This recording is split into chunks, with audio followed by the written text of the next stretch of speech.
আমাদের super hero. উনি কত বড় সুপার হিরো শোনেন। উনি জুমার খুতবা দিচ্ছেন।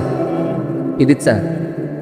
মসজিদে নববীতে খুতবার মাঝখানে হঠাৎ বললেন, ইয়া সারিয়াত আল জাবাল, ইয়া সারিয়াত ইবনে জানিমিল জাবাল।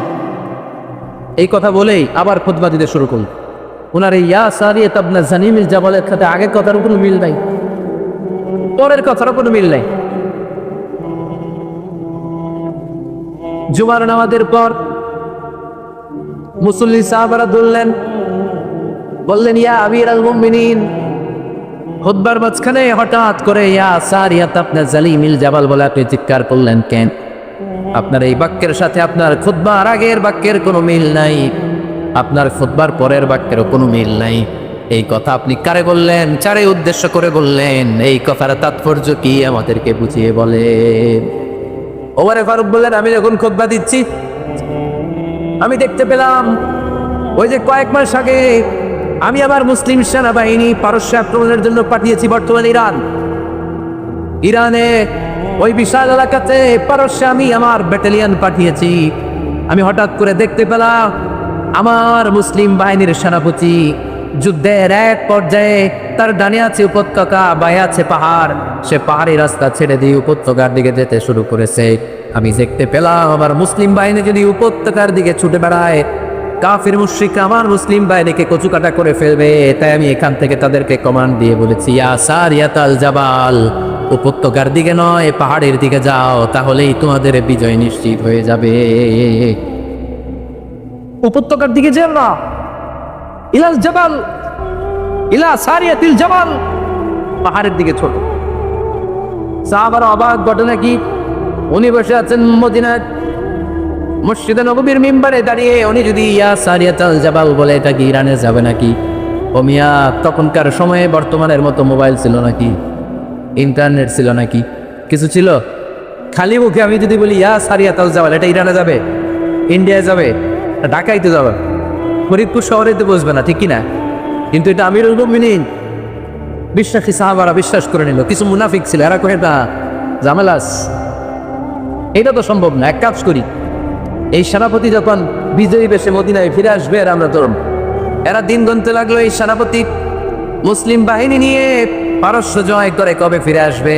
এই মুনাফিকের দলগুলো কখনো সেনাবাহিনীকে অভ্যর্থনা জানাতে যেত না, কিন্তু এইবার সবার আগে মদিনার উপকণ্ঠে যে সেনাপতিদেরকে অভ্যর্থনা জানানোর জন্য ফুল নিয়ে রেডি। ফুল নিয়ে দাঁড়ায় আসছে। সেনাপতি ঢুকার সাথে সাথে ধরছে, এই সেনাপতি কোথেকে আসছে? কয় পারস্য জয় করে আসছে। কয় এমন এমন দিন, জুমার দিন দুপুরবেলা যুদ্ধের মাঝখানে আমিরুল মুমিনিনের কণ্ঠে কোন কথাবার্তা শুনছো নাকি?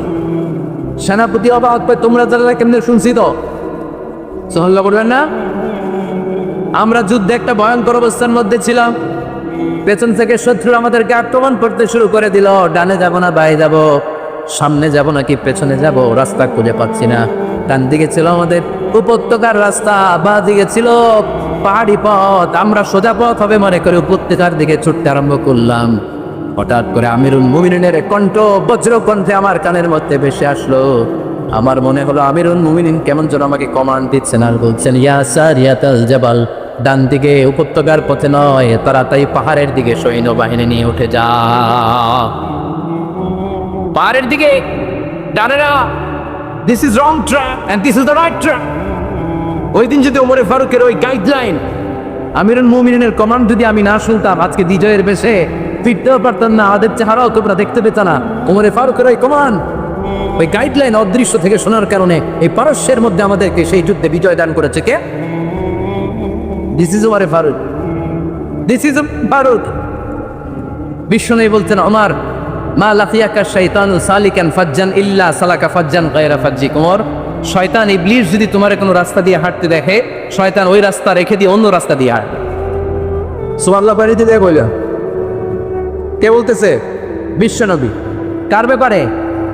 ওমরে ফারুকের ব্যাপারে। শয়তান যদি দেখে যে ওমরে ফারুক এই রাস্তা দিয়ে হাঁটতেছে, শয়তান ওই রাস্তা রেখে দিয়ে অন্য রাস্তা দিয়ে হাঁটে। সুবহানাল্লাহ পড়ে। রাত্রিবেলা আমরা ওদের বাচ্চা ছেলে মেয়েদেরকে যখন খাওয়াই, বাচ্চারা খেতে চায় না, এরকম হয় আপনাদের ফরিদপুর এলাকায়? এই এলাকায় হয় নাকি?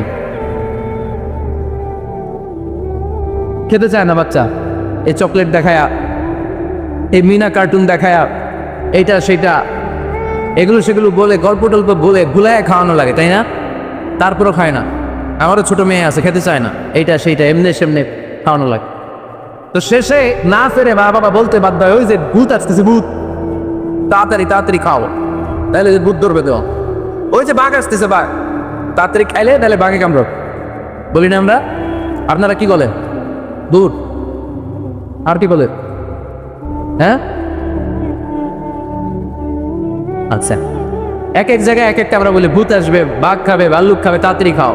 মদিনাতে যখন ওমরে ফারুক আমিরুল মুমিনিন, মদিনার মায়েরাও বাচ্চাদেরকে খাওয়াতে পারতো না, ছোট্ট মেয়েদেরকে খাওয়াতে পারতো না, খাওয়া নিয়ে যন্ত্রণা করতেন।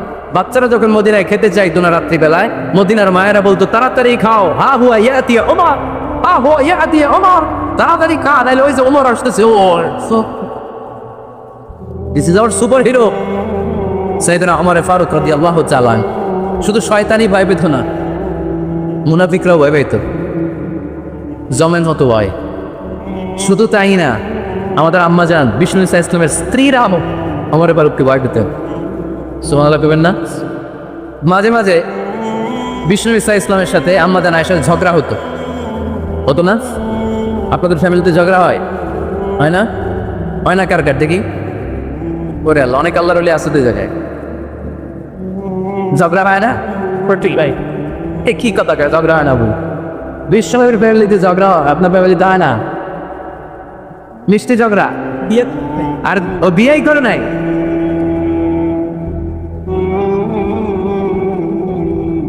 ঝগড়া তো হবেই, দাম্পত্য জীবনের মজাটাই তো এখানে। কখনো ঝগড়া, কখনো আনন্দে, একটু বৃষ্টি, একটু রোদ, একটু হাসি, একটু কান্না, ভালো লাগে, ভালোবাসা শেয়ার করে নেওয়া, মিলেমিশে একাকার হয়ে যাও, ঠিক কিনা? তো আল্লাহর হাবিব সাল্লাল্লাহু আলাইহি ওয়াসাল্লামের সাথে আম্মাজান আয়েশার ঝগড়া হল। একদিন ঝগড়া হয়ে দুইজন রেগে আস, খবরদার দুইজন রেগে থাকবেন না, আবার একজন রাগলে আরেকজন থেমে যাবে, কারণ এই ছোট্ট ঝগড়া থেকে এটা অনেক সময় বিচ্ছেদের দিকে গড়ায়। আমার প্রিয় ফরিদপুরবাসী, ভাবি রেগে গেলে আপনি রাগেন না, ওই দিন আপনি একটু ঠান্ডা থেকে। আবার আপনি রেগে গেলে, আমার মাইকের আওয়াজ যদি ভাবিরা শুনেন, আপনারা রেগে যায় না, একটু ঠান্ডা থাকবেন। দুইজনে রেগে গেলে তো তৃতীয় বিশ্বযুদ্ধ শুরু হবে, তাই না? একজন রেগে গেলে আরেকজন ঠান্ডা, কারণ এই সামান্য ঝগড়া থেকে ইগোর কারণে এটা বিচ্ছেদটা ডিভোর্স পর্যন্ত করায়। আর শয়তান এখানে উস্কানি দেয়, কারণ ইমানদারদের ফ্যামিলি ভাঙতে পারলে শয়তান সবচেয়ে বড় খুশি হয়, আর ইমানদারদের ফ্যামিলি টিকে থাকলে খুশি হয়ে যায় কে? আম্মাজান আয়েশা রাদিয়াল্লাহু তাআলার সাথে বিষ্ণু ইসলামের ঝগড়া হতো মাঝে মাঝে। একবার ঝগড়া হলো, বিষ্ণু ইসলাম রাগ, আম্মাজান আয়েশাও রাগ। বিষ্ণু বললেন, আয়েশা, ঝগড়া করে আর কতক্ষণ থাকবো, আসো মিটমাট করি।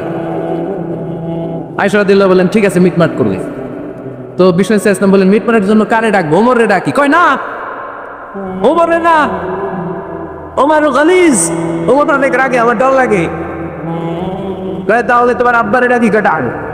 কি খুশি, মেয়েদের মধ্যে অভ্যাসটা আছে না নাই? তাহলে তোমার আব্বারে ডাকি। ডাকেন, ডেকে নিয়ে আসা হলো। আবু বকর রাদিয়াল্লাহু তাআলা আনহু দাঁড়ালেন, আম্মাজান আয়েশা দাঁড়ালেন, বিশ্বনবীও দাঁড়ালেন। বিশ্বনবী বললেন, আয়েশা, তোমার আব্বা আসছে, এবার ঘটনা খুলে বলার পালা, তুমি বলবা নাকি আমি বলবো? আম্মাজান আয়েশা বললেন, আপনি বলেন, তবে ওয়ালা তাকুল ইল্লা হাক্কান, যেটা করছে ওইটাই বললেন, মিথ্যা কথা কইেন না। আবু বকর রাদিয়াল্লাহু তাআলা রেগে বেগে আগুন, কি এই কথা তুমি কেমন করে বলো? বিশ্বনবী কি মিথ্যা কথা কখনো বলবে? রেগে রেগে দিলেন মেয়ের গালে এক চড়। বানিয়ে বলতেছি না, মুসনাদ আহমদ ইবনে হাম্বলের হাদিস। বাবা হাতের থাপ্পড়কে আম্মাজান আয়েশা উল্টে বললেন। সাইয়েদনা আবু বকর রাগে গড়গড় করছেন, আবার মারার জন্য তেড়ে গেলেন। এবার বাঁচার জন্য আম্মাজান আয়েশা বিশ্বনবীর পিছনে যে আশ্রয় নিলেন, বিশ্বনবী বাঁচানোর জন্য দুই হাত মিলে দাঁড়িয়ে গেলেন। প্রিন্সিপাল বাবা, বিশ্বনবী যখন দুই হাত মিলে দাঁড়িয়ে গেলেন, সাইয়েদনা আবু বকর রাদিয়াল্লাহু আনহু থেমে গেলেন। সাইয়েদনা আবু বকর রাদিয়াল্লাহু তাআলা আনহু ঘর থেকে বের হয়ে বারান্দায় দাঁড়ালেন। পড়েন সুবহানাল্লাহ। এবার বিশ্বনবী আম্মাজান আয়েশার কাছে যেয়ে বলেন, ইয়া আয়েশা, কাইফা রাআইতিনি আনকাসতুকি মিনার রাজুল, দেখছো কেমনে বাঁচাইলাম? আপনি না থাকলে বর্তমানে বলতো আজকে আমি বাঁচাইছি তোমার, আমি আমার লগে ঝগড়া করো তুমি। লজ্জায় পড়ে আম্মাজান আয়েশা খিলখিল করে হেসে দিলেন, বিশ্বনবীও হেসে দিলেন। দুইজনের হাসির মধুর আওয়াজ শুনে সাইয়েদনা আবু বকর বাইরে থেকে অবাক, কিরে এতক্ষণ না ঝড় তুফান, এখন দেখি হাসি। সালাম দিয়ে অনুমতি নিয়ে ভিতরে ঢুকলেন। ঢুকে দেখেন আম্মাজান আয়েশাও হাসে, বিশ্বনবীও হাসে। এই হাসি দেখে আবু বকর রাদিয়াল্লাহু আনহু হেসে দিলেন, আরশের উপর থেকে খুশি হয়ে গেলেন কে? এবার সাইয়েদনা আবু বকর রাদিয়াল্লাহু তাআলা আনহু বললেন, ইয়া রাসূলুল্লাহ আশিকানি ফি সিলমিকুমা কামা আশাকতুমানি ফি হারবিকুমা। ও নবী, যুদ্ধ লাগলে, দুইজন যুদ্ধ লাগলে মীমাংসার জন্য যেমনি আমারে ডাকেন, এরকম হাসি আর আনন্দের মুহূর্তেও আমার একটু ডাইকে। আশিকানি ফি সিলমিকুমা কামা আশাকতুমানি ফি হারবিকুমা। নবী, আপনাদের মধ্যে ঝগড়া লাগলে সন্ধি করার জন্য আমারে যেমনি ডাকেন, আপনাদের হাসি খুশি আনন্দ খুনসুটি এই মজাদার মুহূর্তগুলোতে আমারে বঞ্চিত রাখেন না, আর একটু ডাইকেন। সুবহানাল্লাহ পড়েন। এই মুসনাদ আহমদ ইবনে হাম্বলের হাদিস শোনার উদ্দেশ্য হচ্ছে, বিশ্বনবী প্রথমে ওমর ফারুকের নাম বলেছিলেন। সাইয়েদনা আয়েশা বলে, না, আমি ডরাই। হাইবাত, দিস ইজ কল্ড হাইবাত ও আমার।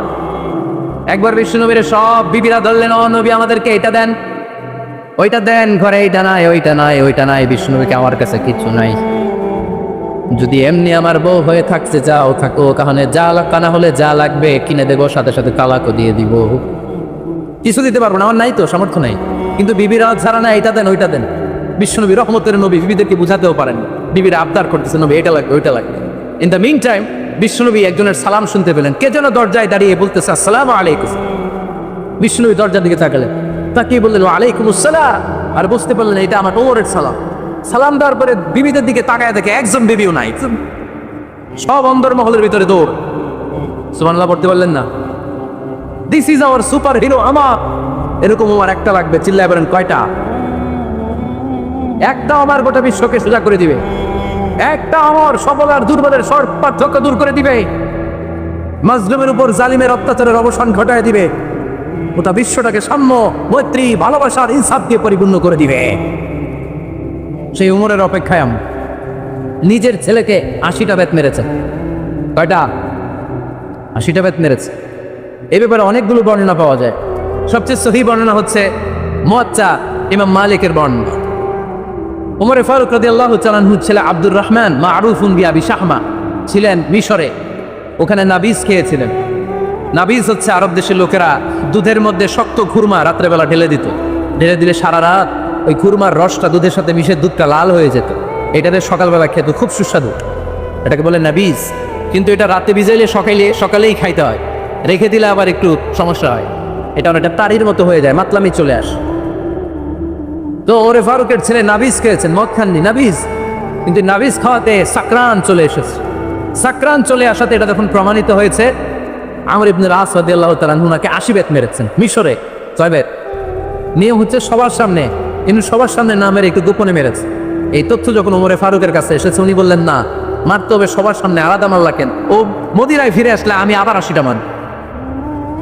মদিনায় ফিরে আসার পরে সাইয়েদনা ওমরে ফারুক ওই আগের 80টারে আর ধরেন নাই, নিজ হাতে আবার 80টা বেত মেরেছে। এই বেত মারার 1 মাস পরে এ আবু শামা ইন্তেকাল করেছে। অনেক ঐতিহাসিক বলে এই বেতের আঘাতে মরেছে, কেউ কেউ বলেছে নিজের রোগের কারণে মরেছে। কিন্তু দিস ইজ দ্য ইনসাফ সিস্টেম অফ আমার। নিজের ছেলে বলে ছেড়ে দেয় নাই। এখন নিজের ছেলে হলে 7 গুণ মাফ, না তার ছেলে হলে 10 গুণ মাফ, এলাকার মরণের ছেলে হলে 10 গুণ মাফ। ও পার্সিয়ালিটি ইসলাম, ইসলামী পার্সিয়ালিটি নাই। আপনি নেতার ছেলে হন, আপনি বিজনেস ম্যাগনেটের ছেলে হন, আপনি যেই হন না কেন, ইসলামের দৃষ্টিতে সবাই সমান। চিল্লায় বলেন টিকিট। বানু মখজুমিয়া গোত্রের এক নারী চুরিতে ধরা পড়ল। সাহাবারা বললেন, নবী, মদিনার সবচেয়ে ভ্যারি প্রেস্টিজিয়াস এন্ড ডিগনিফাইড ফ্যামিলির মেয়ে, আপনি হাত কাইতেন না। কারণ ইসলামের নিয়ম, চুরি করলে কি কেটে দাও?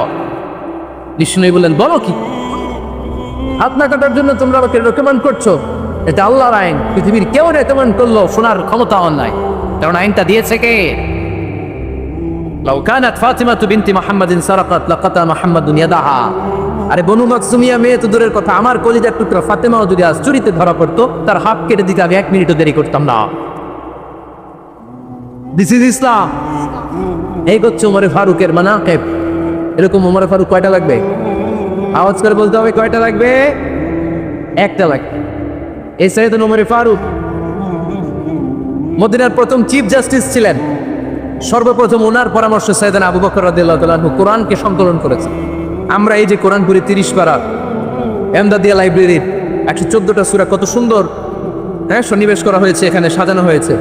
আল্লাহ হাবিব সাল্লাল্লাহু আলাইহি ওয়াসাল্লামের সময় কি এরকম কোরআন ছিল নাকি? ছিল না। খেজুর পাতার মধ্যে, গাছের বাকলের মধ্যে উটের বড় হাড্ডির মধ্যে আর পাথরের মধ্যে খোদাই করা কোরআন ছিল।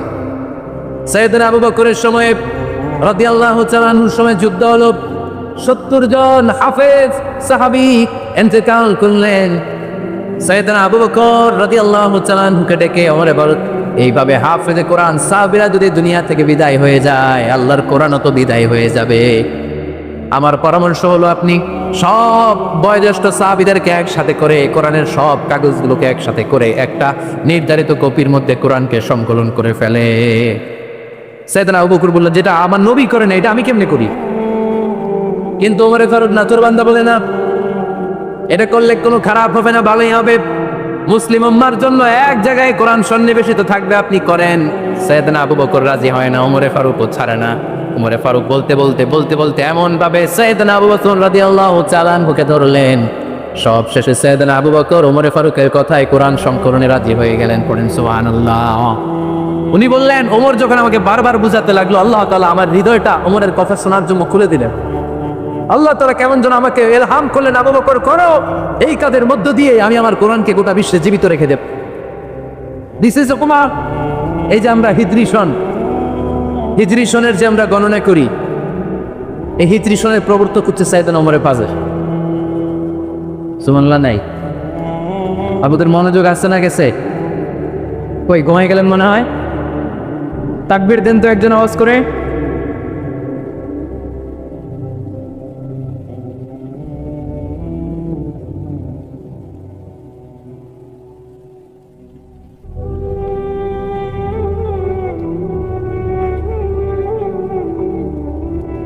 মাশাআল্লাহ মাশাআল্লাহ। বসেন বসেন, এখনই শেষ করে দেব কিছু সময়ের মধ্যে। আমরা একসাথে বিদায় নিব ইনশাআল্লাহ। ওঠা বসা করবেন না, ওঠা বসা করবেন না, বসেন। সাইয়েদনা ওমর ফারুক এই হিজরি সনের গণনা শুরু করেছে। সাহাবারা বলল, আমিরুল মুমিনিন, খ্রিস্টানদের ঈসাই সন আছে, আমাদের মুসলমানদের কোনো সন নাই। আমাদের একটা সন থাকলে আমাদের জিজিয়া নিতে, আমাদের জাকাতে টাকা উত্তোলন করতে অনেক সুবিধা হয়। ওমর ফারুক বললেন, তাহলে কোন সালকে হিজরি, কোন সালকে মুসলিম সাল হিসেবে আমরা ঘোষণা দিতে পারি? একজন বলল, আমার নবী যেই সালে জন্মগ্রহণ করেছেন ওই সাল। ওমর ফারুক বললেন, না, আমার নবীর জন্ম আমাদের জন্য খুশির দিন, কিন্তু এটা আমাদের জন্য প্রেরণা নয়। প্রেরণা নবীর কাজে, ঠিক কিনা? আরো কিছু সাহাবারা বলল, তাহলে যেই সালে আমার নবী ইন্তেকাল করেছে ওইটারে প্রথম সাল ধরেন। ওমর ফারুক বললেন, না, যেদিন তিনি ইন্তেকাল করেছেন এটা আমাদের দুঃখের দিন, এটা আমাদের প্রেরণা নয়। আমাদের প্রেরণা হচ্ছে বিষ্ণুবীর ত্যাগ, তিতিক্ষা আর কাজের মধ্য দিয়ে, ধরে কোন, ঠিক কিনা? ওমর ফারুক বললেন, যেদিন বিশ্বনবী ইসলাম রক্ষায় নিজের মাতৃভূমি ছেড়ে মক্কা থেকে মদিনায় গিয়েছেন, ওই দিনটাকে হিজরি প্রথম দিন ধরে আমরা হিজরি সাল গণনা করে শুরু করে দেব। ওইটাই হচ্ছে হিজরি সন। সেখান থেকে হিজরি সনের প্রবর্তন করেছেন সাইয়েদনা ওমর ফারুক রাদিয়াল্লাহু তাআলা। এই যে স্টেট গভর্নমেন্ট, এই যে প্রিজন, জেলখানা, ক্যান্টনমেন্ট, সচিবালয়, গণভবন, বঙ্গভবন, মুক্তিযোদ্ধাদের ভাতা, রাষ্ট্রীয় ভাতা, এই সব নিয়ম কানুন সাইয়েদনা ওমর ফারুক তার রাষ্ট্রীয় আমলে তিনি নিজে করেছেন। চিল্লায় পড়ে আল্লাহু আকবার। মুসলমানদের আলাদা কারেন্সি, নিজস্ব মুদ্রা ব্যবস্থা নিজে চালু করেছেন। সৈনিকদের মধ্যে যারা বিবাহিত, প্রতি 6 মাস অন্তর অন্তর 1 মাসের ছুটি কাটাতে তারা ফিরে আসবে, সাইয়েদনা ওমর ফারুক চালু করেছেন। চিল্লায় এক আওয়াজ করে পড়েন আল্লাহু আকবার। এই যে আমরা 20 টাকা সালাতুত তারাবি পড়ি রমাদানে, পড়েন না আপনারা? এটা সাইয়েদনা ওমর ফারুক চালু করেছে। সুবহানাল্লাহ পড়তে পারলেন না?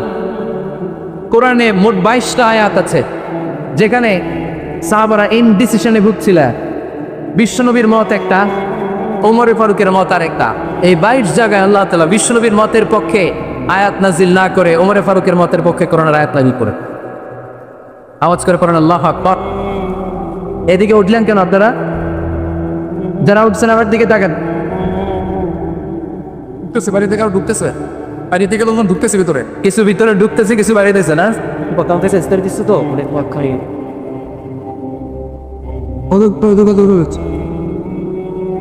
সাইয়েদনা ওমর ফারুক। আমরা সাহাবীদের জীবন চরিত পড়তে চাই না, কত যে অনুপ্রেরণামূলক দৃষ্টান্ত সাইয়েদনা ওমর ফারুক আমাদের জন্য রেখে গিয়েছে। ওমর ফারুক যখন খলিফা, দিনের বেলায় যদি রাষ্ট্রে কোনো নিয়ম জারি করতেন, দিনের বেলায় জনগণকে কোনো বিষয়ে যদি নিষেধ করতেন, রাত্রেবেলায় খাওয়ার সময় ফ্যামিলি মেম্বারদের সবাইকে বলতেন, এই দিনের বেলা আমি জনগণকে এই কাজ করতে নিষেধ করেছি, তোমরা আমার ফ্যামিলি মেম্বার, খবরদার তোমরা এই কাজ করো না। জনগণ করলে যতটুকু শাস্তি, তোরা করলে পাবি ডবল শাস্তি। সুবহানাল্লাহ কইবেন না?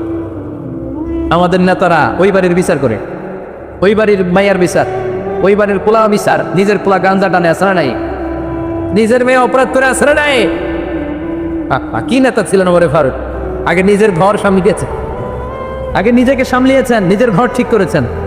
বলেছেন জনগণ করলে যত ব্যাগ, তোরা করলে double bag. This is call leader, ঠিক কিনা? এক বাবা এসে বললেন, ওমর ফারুক আমার ছেলে কথা শুনেছি, বেয়াদব। ওমর ফারুক ছেলেরা ডাকলেন, বাবা তুমি তো আব্বাজানের কথা শুনো না, এটা তো কবিরা গুনাহ। ছেলে বলে, ওমর ফারুক সব দায়িত্ব আল্লাহ ছেলে মেয়েদেরকে দিয়েছে, বাবা মাকে কোনো দায়িত্ব দেয়নি। ওমর ফারুক বললেন, অবশ্যই দায়িত্ব দিয়েছে। তাহলে বলেন আমার বাবার দায়িত্ব কি? উনি বললেন, প্রাইমারিলি প্রথমত 3 দায়িত্ব। আইয়ানচাটিয়া উম্মা, পৃথিবীর প্রতিটি বাবার উচিত ছেলেদের মেয়েদের জন্য ভালো মায়ের ব্যবস্থা করা। 2 নম্বরে আইয়কসিনা ইসমা, সুন্দর তার একটা নাম রেখে দেয়া। 3 নম্বর ইউআল্লিমাহুল কিতাব, তার আল্লাহর কিতাব শিক্ষা দেওয়া। এবার ছেলেকে আমার আব্বা 3টার একটাও করে নেই। এবার ওমর ফারুক রেগে গেলেন, বাবার কাঁধে ধরলেন, বললেন তুই ছেলের জন্য বিচার নিয়ে আসলি, তোর 3টা দায়িত্বের একটাও তুই পালন করিস নাই। ছেলে বলে, আমিরুল মুমিনিন আমার মা নর্তকী, আমার মা মাজুসি, আমার মায়ের মধ্যে কোনো আদব কাদব নাই, সুন্দরী দেখে আমার মা রে বাবা বিয়ে করছে, আমার মায়ের কাছ থেকে জীবনে কিছু শিখি নাই। 2 নাম্বার সাম্মানি খানফাসা, আমার বাবা আমার নাম রেখেছে চামচিকা। কি নাম রাখছে? ওদের নাম হইলো একটা, এরকম উল্টা পাল্টা নাম আছে না? নাই না, এগুলো রাখবেন না। আব্দুল্লাহ রাখবেন, আব্দুর রহমান রাখবেন, আর একটা কি বলছি আজকে, হুজাইফা রেখে দিই, পারবেন? ওয়ালাম ইউআল্লিমনি হারফাম মিন কিতাবিল্লাহ, আমিরুল মুমিনিন। শুধু তাই না, আল্লাহর কোরআনের একটা অক্ষর আমার বাবা কোনোদিন আমারে শিক্ষা দেয় না। ওমর ফারুক রেগে গেলেন, এবার বাপের কান্দে ধইরা মারতে শুরু করবো। তুই পোলার নামে বিচার নিয়ে এসেছিস, তোরে মার দিব আগে। এরকম নেতার দরকার আছে না নাই? মদিনায় এক লোক তার বউরে রাগের চোটে 100 তালাক দিয়ে দিস। কয় তালাক দেন? নিয়ম কয়টা? দিছে কয়টা? এবার স্ত্রী কাঁদতে কাঁদতে এসে বলে, আমিরুল মুমিনিন দেখেন, আমার স্বামী আমারে রেগে বেগে 100 তালাক দিছে। ওমর ফারুক বললেন, দৈরা নিয়ে আয়, তাদের নিয়ে আসা হলো। ওমর ফারুক বললেন, কয়টা তালাক দিয়েছ? কয় 100টা। কেন দিছ? কয় মাথা গরম আছিল। এরকম আছে না? তালাক দেওয়ার সময় সব তালাক, তুই তালাক, তোর মা তালাক, তোর বোন তালাক, সব তালাক। তালাক দিবে ওয়াইফ রে, দিতেছে সবাই রে। তোমার ফারুক বললেন, দিবে 3টা, 100টা দিলা কেন? কয় মেজাজ গরম ছিল। কয় দাঁড়া, আত-তালাকু মিন শাআইরিল্লাহ, তালাক হচ্ছে আল্লাহর দেয়া বিধানের একটা নিদর্শন, এটা নিয়ে তুই খামখেয়ালি করলি। আমার রায় শোন, আমার রায় হচ্ছে 3 তালাকে তোর বউ তালাক, বাকি 97 তালাক তোর পিঠের উপরে পড়বে। এরকম বিচারের দরকার আছে না নাই?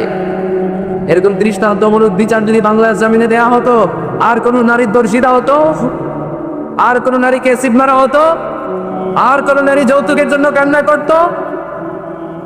একটা আমার লাগবে, বেশি না। কটা লাগবে? তিনি গভর্নর সিস্টেম চালু করেছিলেন, governor system, Islamic state. Bahrain, ইয়ামান, মিসর, কুফা, বসরা, মক্কা, মদিনা, এই 7 জায়গায় 7 জন গভর্নর পাঠিয়েছেন, তাদের থেকে তথ্য নিতেন। এই গভর্নর সিস্টেম উনি বানিয়েছেন। সাইয়েদনা আমর ইবনে আল-আস রাদিয়াল্লাহু তাআলা থেকে পাঠিয়েছেন মিশরে। মিশরে একটা দৌড় প্রতিযোগিতা হতো। ওই দৌড় প্রতিযোগিতায় আমর ইবনে আল-আস রাদিয়াল্লাহু তাআলার ছেলে অংশগ্রহণ করেছে, কিন্তু এক মিশরি ওই দৌড় প্রতিযোগিতায় চ্যাম্পিয়ন হয়ে গেছে, রানার্স আপ হয়েছে আমর ইবনে আল-আসের ছেলে। এবার মিশরি ফার্স্ট আর গভর্নরের ছেলে সেকেন্ড। রাগের চোটে আমর ইবনে আল-আসের ছেলে ওই মিশরির মাথার মধ্যে কয়েকটা বাড়ি মেরেছে। মিশরি বলে, আমার মারলা কেন? তুমি খেলায় পারো না, আমারে মারলা কেন? কয়, আনা ইবনুল আকরামিন, আমি গভর্নরের পোলা, আমি যা বলবো এটাই হবে, আমার উপরে কথা নাই। মিশরি ওইখানে আর ঝগড়া বাঁধায় নাই, মনে দুঃখ নিয়ে মদিনায় চলে আসলেন। এসে বললেন, আমিরুল মুমিনিন, আপনি আমর ইবনুল আস রাদিয়াল্লাহু তাআলা আনহুকে মিশরের গভর্নর বানিয়ে কাটিয়েছেন। একটা প্রতিযোগিতায় আমি চ্যাম্পিয়ন হয়েছি, ওনার ছেলে হয়েছে রানারা। কেন সে চ্যাম্পিয়ন হতে পারে নাই? এই কারণে আমার মাথায় লাঠি দিয়ে 3টা বাড়ি মেরেছে। বিচারটা দিছে কার দরবারে? কথা বোঝেন না এগুলো? ওমর ফারুকের দরবার। ওমর ফারুক বললেন, ছাড়ি, আগামী বছরের অমুক তারিখ আমি সব গভর্নরদেরকে ডেকে হিসাব নিতে, ওই দিন তুই থাকবি, পারবি না? বিষ্ণু বলে, পারবো মানে অবশ্যই পার। ওই দিন 7 রাজ্য থেকে 7 গভর্নর হাজির। গভর্নরদের ছেলেরাও হাজির, মিশরীয় হাজির। 7 গভর্নরের কাছ থেকে 7 এলাকার খোঁজ খবর নেয়ার পরে ওমরে ফারুক বললেন, আইনাল মিশরি, মিশরি লোকটা কই, এদিকে আয়। মিশরি সামনে আসার পরে বলল, আমর ইবনুল আস, তুমি মিশরের গভর্নর, তোমার ছেলে সহ তুমি আসো। আমর ইবনুল আস এসে সামনে বসে রইলেন। এবার বললেন, ও আমর ইবনুল আসের ছেলে, তুমি নাকি ইবনুল আকরামিন গভর্নরের ছেলে, তুমি যা বলবা মিশরে নাকি তাই হবে, তোমার নাকি অনেক দাপট। নিজে একটা লাঠি এনে মিশরের হাতে দিয়ে বললো, এবার তোর মাথায় যতটা মারছে তুই ততটা গুনে গুনে মার, আমি দেখবো। আমর ইবনুল আস দেখবে, আমর ইবনুল আসের ছেলেরে তুই এখানে মার। সে বলতেছে, থাক, আপনি বলছেন এতেই যথেষ্ট, মারা লাগবে না, আমি মাফ করে দিলাম। ওমরে ফারুক বলল, খবর দাও, মার মার বাচ্চার। মিশরি ওমরে ফারুকের দমক শুনে ভয়ে ভয়ে 3টা বাড়ি মারল। এই বাড়ি মারা দেখেও ওমরে ফারুকের হৃদয় ঠান্ডা হয় নাই। লজ্জায় আমর ইবনুল আস, বয়স হয়ে গিয়েছে সাহাবা, মাথা তখন টাক, মাথায় চুল নাই, লজ্জায় মাথাটা হেট হয়ে মাথাটা নিচু করে রেখেছে। এবার রাগের চোট ওমরে ফারুক বললেন, এবার আমর ইবনুল আসের টাক মাথার মধ্যে একটা মার মার। কেন ছেলেকে শিক্ষা দিতে পারে নাই? ইয়া আমর ইবনুল আস, মাতা জাআলতুমুন নাস আবিদা, তোমরা কখন মিশরীদেরকে নিজেদের দাস বানায় নিলা? ওয়াকাদ ওয়ালাদাতু উম্মুহুম আকরারা, আর ওদের মায়েরা তো ওদেরকে স্বাধীন সন্তান হিসেবে প্রসব করেছে। মানুষদের উপর ক্ষমতাগিরি করার জন্য গভর্নর পাঠাই নাই। খবরদার, জনগণ তাদেরকে দেখভাল করার জন্য তোমাদেরকে পাঠানো হয়েছে, তাদের উপর কোনো অত্যাচার করার জন্য নয়। চিল্লায় বলেন ঠিক কি? এরকম নেতা কয়টা লাগবে? কয়টা? ওই নেতার নাম কি? ওমর। হ্যাঁ, হুয়া ইয়াতি ওমর। 22 জায়গায় বিশ্বনবী কয় একটা, ওমরে ফারুক বলে আরেকটা। আল্লাহ বলে, বিশ্বনবী আপনার পক্ষে আমি আয়াত নাজিল করতে পারলাম না, আমি ওমরের পক্ষে নাজিল করে দিলাম। বিশ্বনবী বলতেন, ইন্নালি কুল্লি উম্মাতিন মুহাদ্দাস, সব উম্মতের মধ্যে, সব নবীর উম্মতের মধ্য থেকে একজন করে আল্লাহ তাকে মুহাদ্দিস বানাতো। মুহাদ্দিস না মুহাদ্দাস। মুহাদ্দাস মানে এমন লোক যিনি যা ভাবতো ওই ভাবনাটাই আল্লাহ আয়াত হিসেবে নাজিল করে দিতেন। বিশ্বনবী বলেন, আমার উম্মতের মধ্যে মুহাদ্দাস হচ্ছে সাইয়েদনা ওমর। মদিনার সবচেয়ে বড় মুনাফিকের নাম আব্দুল্লাহ ইবনে উবাই ইবনে সালুল, সব মুনাফিকদের সরদার, কিন্তু এই মুনাফিকের ছেলেটা হলো পাক্কা ইমানদার। এই ছেলের নাম হলো আব্দুল্লাহ। আওয়াজ করে বলেন, ছেলের নাম কি? আব্দুল্লাহ ইবনে উবাই ইবনে সালুল। মুনাফিক সরদার যখন ইন্তেকাল করলো, সাইয়েদনা আব্দুল্লাহ রাদিয়াল্লাহু তাআলা আনহু বিশ্বনবীর কাছে এসে চোখের পানি ছেড়ে ডেকে বলে, নবী আপনিও জানেন, আমিও জানি, মদিনার সবাই জানে আমার আব্বা মুনাফিকদের সরদার, কিন্তু আমার মন তো মানে না, আমার তো পিতা, আমার তো বাবা লাগে, আমার মন মানে না। আপনিও জানেন মুনাফেক, আমিও জানি মুনাফেক। নবী আপনার দরবারে কিছু আমি চাই না, আপনার গায়ের একটা জামা দেন, আপনার জামাটা পরিয়ে আমার বাবারে দাফন দিব। এর সিলায় যদি আমার আব্বারে আল্লাহ মাফ করে দেয়, দয়ার নবী মায়ের নবী জামা খুলে দিয়ে দিলেন। পড়েন সুবহানাল্লাহ। আব্দুল্লাহ রাদিয়াল্লাহু তাআলা আবার আবদার চললেন, নবী জানি আমার বাবা মুনাফেক, কিন্তু আমার তো বাবা, আপনার দরবারে ফরিয়াদ, আপনি নিজে যে আমার বাবার জানাজার নামাজের ইমামতি করবেন। দয়ার নবী মায়ের নবী জানাজার নামাজে যেতে চাইলেন। ওমরে ফারুক বললেন, নবী না, খবরদার, আপনি উবাই ইবনে সালুলের জানাজায় যাবেন না। বিশ্বনবী জোর করে যেতে চাইলেন। সাইয়েদনা ওমরে ফারুক বিশ্বনবীর জামা পেছন থেকে টেনে ধরলেন, আল্লাহ, টেনে ধরলেন, যাবেন না আপনি। ওমরে ফারুকের হাত থেকে হেঁচকা টান মেরে জুব্বা টান দিয়ে বিশ্বনবী জানাজায় চলে গেলেন। রব্বুল আলামিন আয়াত নাজিল করলেন, ইস্তাগফির লাহুম আও লা তাস্তাগফির লাহুম ওয়া ইন তাস্তাগফির লাহুম ৭০ মাররাতান ফালান ইয়াগফিরাল্লাহু লাহুম। নবী গো, একবার নয়, দুইবার নয়, ৭০ বারও যদি এই মুনাফিকের জন্য আপনি ক্ষমা চান, তার জন্য ক্ষমা নাই, তার জন্য আছে জাহান্নাম। ওয়ালা তাকুম, আপনি যাবেন না আলা কবরি, কখনো তাদের জানাজায় যাবেন না। এই যে একটা বহু করে ফেলছেন, এটা এবারই শেষ, এরপরে আর যাবেন না। সাইয়েদনা ওমর ফারুকের পক্ষে আল্লাহ তাআলা কোরআনের আয়াত নাযিল করে দিলেন, চিল্লায় পড়েন আল্লাহু আকবার। এভাবে 22টা জায়গায় ওমর ফারুক যা বলেছে, এটা নিয়ে একটা আলাদা আলোচনা হইতে হবে, আলাদা একটা আলোচনা লাগবে যে 22টা আয়াতে আল্লাহ তাআলা বিষ্ণুবীর পক্ষে কোরআনের আয়াত নাযিল না করে সাইয়েদনা ওমর ফারুকের পক্ষে আয়াত নাযিল করেছেন। চিল্লায় পড়েন সুবহানাল্লাহ। ওই ওমর ফারুককে আমাদের মডেল বানানোর দরকার আছে না নাই? ওই ওমর ফারুকের জীবনী আমাদের ছেলে মেয়েদেরকে পড়ানোর দরকার আছে না? আমাদের ভবিষ্যৎ প্রজন্ম এগুলো জানে না। ওরা সালমান খান দেখে বড় হয়, ওরা শাহরুখ খান দেখে বড় হয়, ওরা ঋত্বিক রোশনকে দেখে বড় হয়, ওরা মনে করে যে এরাই বড় সুপার হিরো। আমাদের যে কত বড় সুপার হিরো আছে এরা জানেই না। নতুন প্রজন্মের গর্ণকহরে সাইয়েদনা ওমর ফারুকের ইতিহাস পৌঁছে দেওয়ার দরকার আছে না নাই? আল্লাহ ইজ ওয়াচিং মি, মনে রাখবে। অনেকে আমাদেরকে প্রশ্ন করে যে হুজুর আমি 5 ওয়াক্ত নামাজ পড়ি, ইয়াং ছেলেরা, আমি ইয়াংদের কথা বুঝি, ইয়াংরা আমার কথা বুঝে। তো অনেকে আমাকে প্রশ্ন করে যে হুজুর আপনাদের আলোচনাগুলো শুনে আমার জীবনের মোড় পরিবর্তন হয়েছে, কিন্তু এই পর্নোগ্রাফির করাল গ্রাস থেকে আমি নিজেকে বাঁচাতে পারছি না। আমি নামাজও পড়ি, আবার অশ্লীল ভিডিওও দেখি। আমি সকালে তওবা করে বিকেলে দেখি, বিকেলে তওবা করে সকালে দেখি। এরকম সমস্যা আমার অনেক যুবক ভাইদের আছে না নাই? তোমাদের যাদের এই সমস্যা তাদের মোবাইলের ওয়েলকামিং নোটে তুমি লিখে রাখবে আল্লাহ ইজ ওয়াচিং মি, মানে আল্লাহ আমায় দেখছেন। তুমি যেই ল্যাপটপ ইউজ করো ওই ল্যাপটপের এক পাশে টাইপ করে তুমি লিখে রাখবে আল্লাহ সুবহানাহু ওয়া তাআলা ইজ ওয়াচিং মি, তিনি আমায় দেখছেন, তিনি আমাকে প্রত্যক্ষ করছেন। পৃথিবীর কেউ দেখে না, দরজা বন্ধ করে, লাইট অফ করে, জানালার পর্দা নামিয়ে দিয়ে একা একা লুকিয়ে লুকিয়ে অশ্লীল ভিডিও আমি দেখছি, কেউ দেখে না, দেখে কে? এজন্য আল্লাহর ভয়টা মুমিনের অন্তরে সব সময় থাকা চাই। আল্লাহর ভয় যদি কোনো মুমিনের অন্তরে থাকে, সে মুমিন কখনো পথ ভুলে যায় না, ঠিক কি না? যাদের হৃদয়ে আছে আল্লাহর ভয়, তারা কবু পথ ভুলে যায় না। আল্লাহর প্রেম ছাড়া এই দুনিয়ায় কারো কাছে কোনো কিছু চায় না। পড়েন সবাই, যাদের হৃদয়ে আছে আল্লাহর ভয়, তারা কবু পথ ভুলে যায় না। আল্লাহর প্রেম ছাড়া এই দুনিয়ায় কারো কাছে কোনো কিছু চায় না। রাতের আধারে যারা সেজদাতে রয়, দু চোখের শ্রুতে নদী যেন বয়। ছলনার হাতছানি যতই আসুক, পেছনে ফিরেও সে তাকায় না। যাদের হৃদয়ে আছে আল্লাহর ভয়, তারা কবু পথ ভুলে যায় না। আল্লাহর প্রেম ছাড়া এই দুনিয়ায় কারো কাছে কোনো কিছু চায় না। চিল্লায় বলেন ঠিক কিনা? আল্লাহর ভয় এটা অনেক দামি জিনিস, এটার নাম হচ্ছে তাকওয়াল্লাহ। এটার নাম কি? তাকওয়া। ওমর ফারুক উবাই ইবনে কাব রাদিয়াল্লাহু তাআলা আনহুকে জিজ্ঞেস করলো, ইয়া উবাই মা হুয়া তাকওয়া? উবাই, তাকওয়া কি? হোয়াট ইজ তাকওয়া? What is the definition of তাকওয়া? উবাই ইবনে কাব প্রশ্নের উত্তর না করে ওমর ফারুককে আবার প্রশ্ন করে বললেন, আমা সালাকতা তরিকান যা শাউক? হে আমিরুল মুমিনিন, আপনি কি কাঁটাযুক্ত কোনো রাস্তা দিয়ে, এমন রাস্তা যে রাস্তার ডানে বায়ে সামনে পেছনে ক্যাকটাসের গুলমলতা, খালি কাঁটা, এই কাঁটাযুক্ত কোনো রাস্তা দিয়ে কি আপনি কখনো হেঁটে যান নাই? ওমর ফারুক বললেন, বালা, আমি হেঁটে গিয়েছি। উবাই বললেন, ওই রাস্তা দিয়ে হাঁটার সময় আপনি কেমন করে হেঁটেছেন?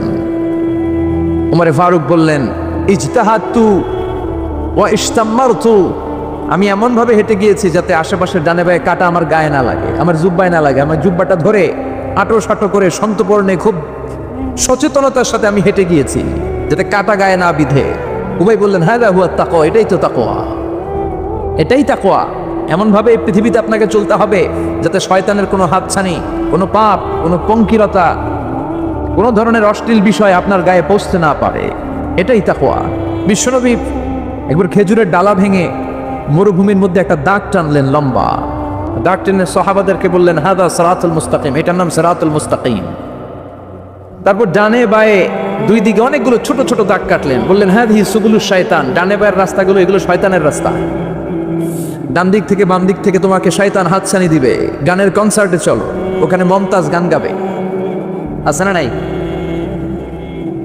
মদের আড্ডাখানায় চলো, দুম্মা চয়ে ধুম দেখতে চলো, জুয়াবাজিতে চলো, নিষিদ্ধ পল্লীতে চলো। একটার পর একটা হাতছানি আপনাকে ডানে বায়ে সামনে থেকে পেছন থেকে আপনাকে গ্রাস করে ফেলতে চাইবে। কিন্তু মুমিন যখন সিরাতুল মুস্তাকিমের পথে একবার উঠেছে, এই পথটা শুরু হয়েছে দুনিয়া থেকে, এটার ওই প্রান্তে আছে জান্নাতুল ফেরদাউস, ঠিক কিনা? এজন্য প্রতিদিন সালাতে আমরা পড়ি ইহদিনাস সিরাতাল মুস্তাকিম। যে যুবকদের এই সমস্যা আছে, পর্নোগ্রাফির সমস্যা, এটা জাতীয় সমস্যা বাংলাদেশের জাতীয় রোগের নাম ডায়াবেটিক্স। জাতীয় রোগের নাম কি? আর যুবকদের জাতীয় সমস্যা হচ্ছে কি? পর্নোগ্রাফি। স্মার্টফোনগুলো আমাদেরকে স্মার্ট না বানিয়ে আমাদেরকে শেষ করে দিচ্ছে, ঠিক কিনা? এজন্য আপনার একটা শক্ত সিদ্ধান্ত পারে আপনাকে জান্নাতি বানাতে, আর আপনার দুর্বল সিদ্ধান্তটাই আপনাকে জাহান্নামী বানানোর জন্য যথেষ্ট। এজন্য মুমিন মাত্রই তাকে বিশ্বাস করতে হবে আল্লাহ ইজ ওয়াচিং মি। কি বিশ্বাস করবেন? আল্লাহ ইজ ওয়াচিং মি, আল্লাহ আমায় দেখছেন।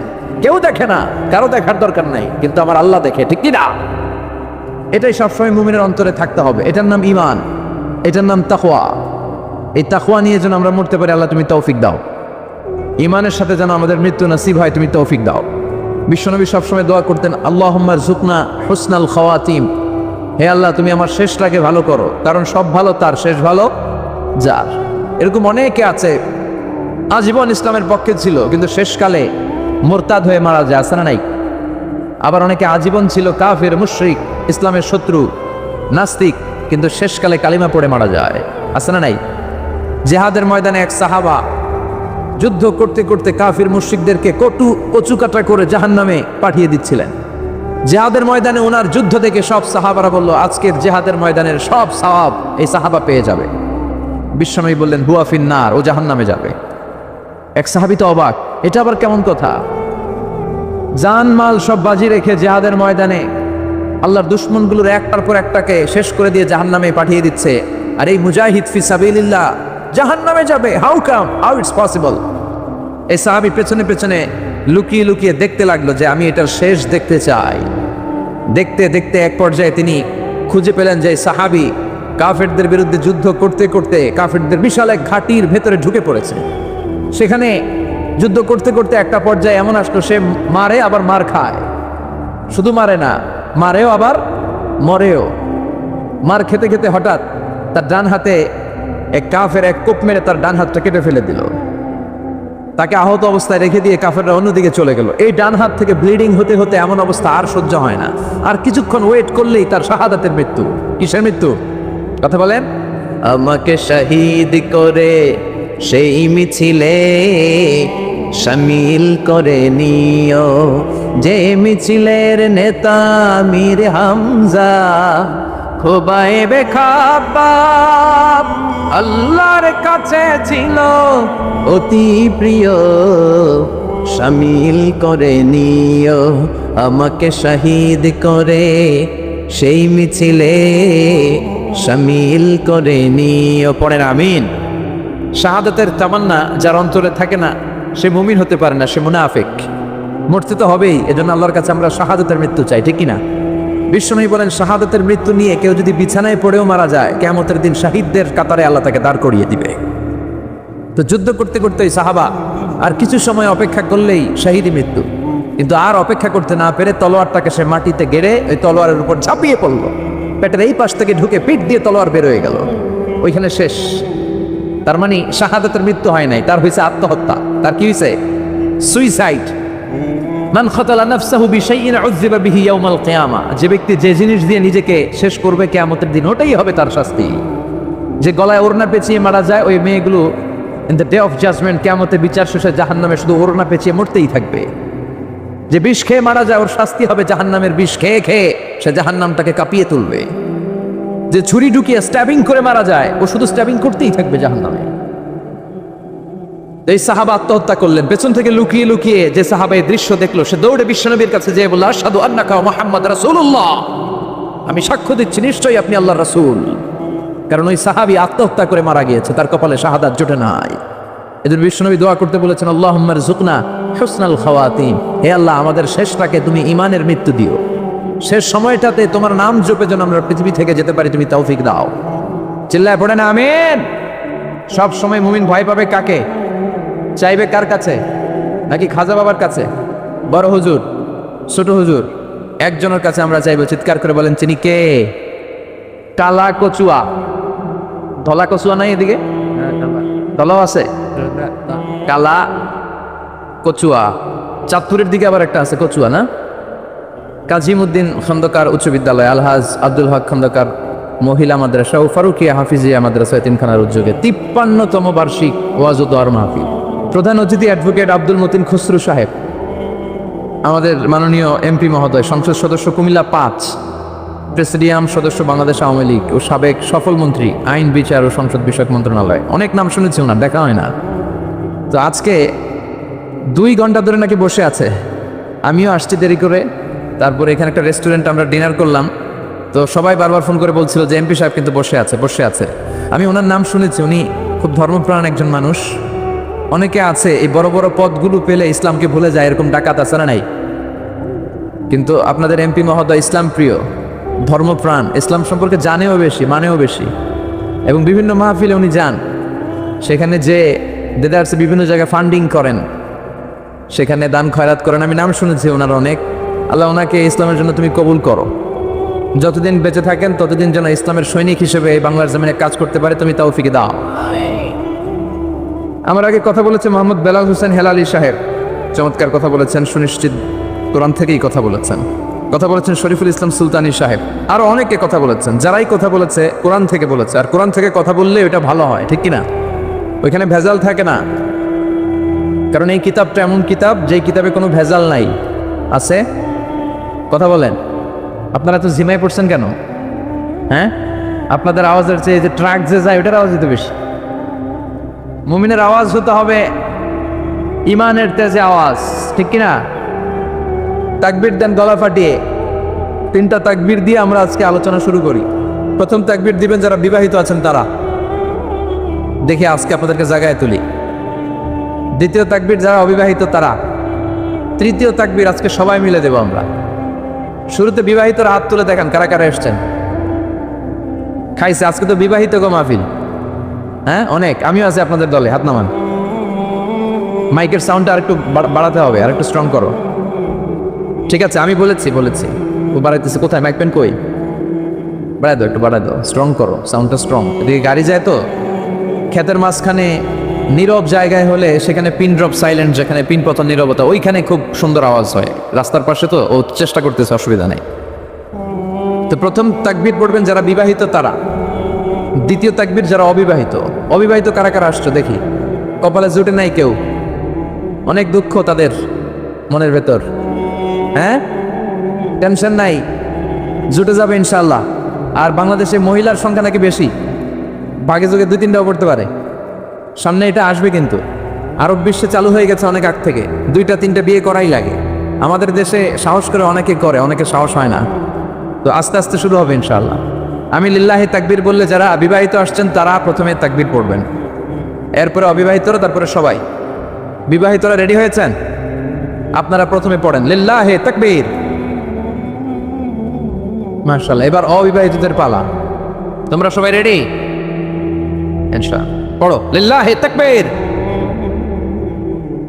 মাশাআল্লাহ, বিবাহিতদের চেয়ে হয়তো সামান্য কিছু বেশি হয়েছে সাউন্ড, সামান্য, কিন্তু অলমোস্ট সেম। এবার সবাই মিলে আমরা 3টা তাকবীর পড়ে সরাসরি মহাবিশ্বের মহাবিশ্বয় মহাগ্রন্থ আল কোরআন থেকে কিছু কথা আপনাদের সাথে শেয়ার করব। সবাই মিলে 3টা, অনেক আওয়াজ তুলতে হবে যাতে করে এখনো যারা আসে নাই তারা যাতে চলে আসে তাড়াতাড়ি, যে কি মিস করতেছি আমরা। সবাই মিলে 3টা তাকবীর পড়েন লিল্লাহি তাকবীর, লিল্লাহি তাকবীর, লিল্লাহি তাকবীর। আল্লাহ আজীবন যেন তোমার নামের বরত্বের ঘোষণা দেই। আমরা সব সময় তাকবীর দেই একজনের নামে, তিনি কে? আমাদের সব স্লোগানে কার নাম থাকে? হিন্দুরা পড়ে जो तो मिटाना चाहे जीवन का तृष्णा सुबह शाम बोल बंदे कृष्णा कृष्णा कृष्णा। ওরা বলে কৃষ্ণা কৃষ্ণা, আমরা বলি जो तो मिटाना चाहे जीवन का जाला सुबह शाम बोल बंदे अल्लाह अल्लाह अल्लाह। ঠিক কি না? আমাদের সব জায়গায় থাকে আল্লাহ আল্লাহ আল্লাহ। আমরা এই আল্লাহর নামে অন্তরে স্থান দিতে চাই। এই অন্তরটা এমন একটা জায়গা, বিশ্বনবী বললেন ইন্না ফিল জাসাদি মুদগা, নিশ্চয় দেহে একটা গোশতের টুকরা আছে। ইদা সলুহাত সলুহাল জাসাদু কুল্লু, দেহের এই গোশতের টুকরাটা যদি ভালো হয়ে যায় পুরো দেহটা ভালো হয়ে যায়।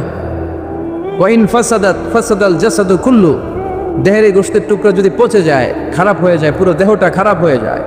বিশ্বনবী বললেন আলা ওয়াহিয়াল কলব, জেনে রাখো এই গোশতের টুকরাটার নাম হচ্ছে কলব। সেটার নাম কি? এই যে বাম স্তনের 2 আঙ্গুল নিচে থাকে, এটা এই জায়গায় আল্লাহ সেট করে দিয়েছেন কলব। আলা বিযিকরিল্লাহি তাতমাইন্নুল কুলুব, কোনো কিছু দিয়ে এই কলবের প্রশান্তি আসে না শুধুমাত্র আল্লাহর জিকির ছাড়া। এজন্য কলবের মধ্যে আল্লাহর জিকির বসাতে হবে। কি বেশ হবেন? নাকি আয়না?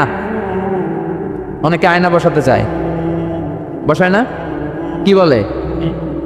আয়না বসায় দে মোর কলবের ভিতর।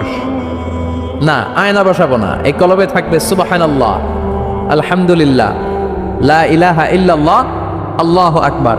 এই চারটা জিকির সবচেয়ে সেরা জিকির, খেয়াল রাখবেন। দেখেন, ইসলাম মানা সহজ। আমরা আজে বাজে জায়গায় যে আজে বাজে লোকদের কথা শুনে আমরা ভুল তথ্য পেয়েছিলাম এতদিন। ইসলাম মানাটা সহজ, একেবারে নিরেট, সোজা সাপটা, গোজামিল নাই।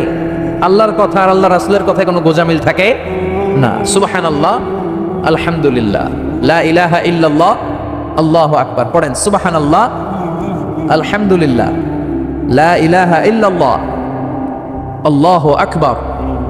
এই চারটা তাসবিহ হচ্ছে, চারটা জিকির হচ্ছে শ্রেষ্ঠ জিকির। শ্রেষ্ঠ তো শ্রেষ্ঠই তো পাইছেন, আর এদিক ওদিক তাকান কেন? পড়েন ইচ্ছা মতো, ইচ্ছে মতো পড়েন, ইচ্ছে মতো পড়েন। এই চারটা জিকির একসাথে মিলিয়েও পড়া যায়, আলাদা করেও পড়া যায়। আবার বিশ্বনবী বললেন, মিজানের পাল্লা ভারী করতে চাও, ফাআম্মা মান সাকুলাত মাওয়াজিনুহু ফাহুয়া ফি আইশাতির রাদিয়া। মিজানের পাল্লা যারা ভারী করতে চাও তারা দুইটা জিকির করবা, সুবহানাল্লাহি ওয়া বিহামদিহি, সুবহানাল্লাহিল আযীম। এই দুইটা শব্দ কালিমাতান হাবিবাতান ইলার রহমান, আল্লাহর কাছে খুব প্রিয়। সাকিলাতানি ফিল লিসান, এই জিহ্বার মধ্যে এই শব্দ দুইটা উচ্চারণে খুব সহজ, খুব পাতলা। সাকিলাতানি ফিল মিজান, কিন্তু এই শব্দ দুইটা মিজানের পাল্লায় রেখে দিলে অনেক ওজন হয়ে যাবে। সুবহানাল্লাহি বিহামদিহি, সুবহানাল্লাহিল আযীম। পড়তে রাজি আছেন তো? প্রত্যেক ফরজ সালাতের পর আয়াতুল কুরসি পড়বেন। কি পড়বেন? মুখস্থ আছে না? এটা পড়ে ফু দিলে কোনো জিন পড়ি, ব্ল্যাক ম্যাজিক কোনো কিছু আপনারা ধরতে পারবে না। বিশ্বনবী বলেন, মান কারা আয়াতুল কুরসি দুবুরা কুল্লি সালাতিন মাকতুবা লাম ইয়ামনাহু মিন দুখুলিল জান্নাতি ইল্লাল মাউত। প্রত্যেক ফরজ সালাতের পরে কেউ যদি আয়াতুল কুরসি পড়ে, তার জান্নাতে ঢোকার ব্যাপারে আর কোনো বাধা নিষেধ থাকে না। একটা জিনিস ছাড়া, সুবহানাল্লাহ, আরেকটু পরে কোন একটা জিনিস ছাড়া, ইল্লাল মাউত, সেটা হচ্ছে মৃত্যু। লোকটা মরে না তাই জান্নাতে যায় না, মরলেই জান্নাতে। এবার সুবহানাল্লাহ। তাহলে প্রত্যেক ফরজ সালাতের পরে আয়াতুল কুরসি দরকার আছে না নাই? প্রত্যেক ফরজ সালাতের পরে সালাম ফিরিয়ে আওয়াজ করে পড়বেন আল্লাহু আকবার। 3 বার পড়বেন আস্তাগফিরুল্লাহ, আস্তাগফিরুল্লাহ, আস্তাগফিরুল্লাহ। সুবহানাল্লাহ 33 বার, আলহামদুলিল্লাহ 33 বার, আল্লাহু আকবার 34 বার। অথবা শেষে 3টা 33 বার পড়ে মিলাবেন লা ইলাহা ইল্লাল্লাহু ওয়াহদাহু লা শারীকা লাহু লাহুল মুলকু ওয়া লাহুল হামদু ওয়া হুয়া আলা কুল্লি শাইইন কাদির। আরেক বর্ণনা একটু বাড়ানো হয়েছে, ইউহয়ী ওয়া ইউমীত ওয়া হুয়া আলা কুল্লি শাইইন। এগুলো পড়ে না, কোত্থেকে কি হাবিজাবি পড়ে ঈমান নষ্ট করে। এজন্য মুমিন হবে, মুমিন they work smart, they don't work hard. মুমিন স্মার্টলি কাজ করে, মুমিন কষ্ট করে কাজ করে না। সুবহানাল্লাহ কইবেন না? মুমিন সুযোগ খোঁজে, মুমিন কাজ করে smartly. They don't work hard, they work smart. They work smart, তারা স্মার্টলি কাজ করে। আপনারা জানেন কাবা ঘরের 4টা কর্নার আছে। একটা কর্নারের নাম হচ্ছে রুকনুল হাজারিল আসওয়াদ, এটার নাম হচ্ছে ব্ল্যাক স্টোন কর্নার, যেখানে হাজরা আসওয়াদের পাথর আছে। এই পাথরটাতে চুমু দিলে জীবনের গুনাহ সব মাফ করে দেয় কে? এটা জান্নাতি পাথর। কিয়ামতের দিন এই পাথরকে আল্লাহ একটা জিহ্বা দিবে, ঠোঁট দিবে, 2টা চোখ দিবে, আর কিয়ামতের দিন আল্লাহর সামনে দাঁড়িয়ে এসে সাক্ষ্য দিবে যে আল্লাহ তোমার এই বান্দা আমার চুমু দিয়েছিল।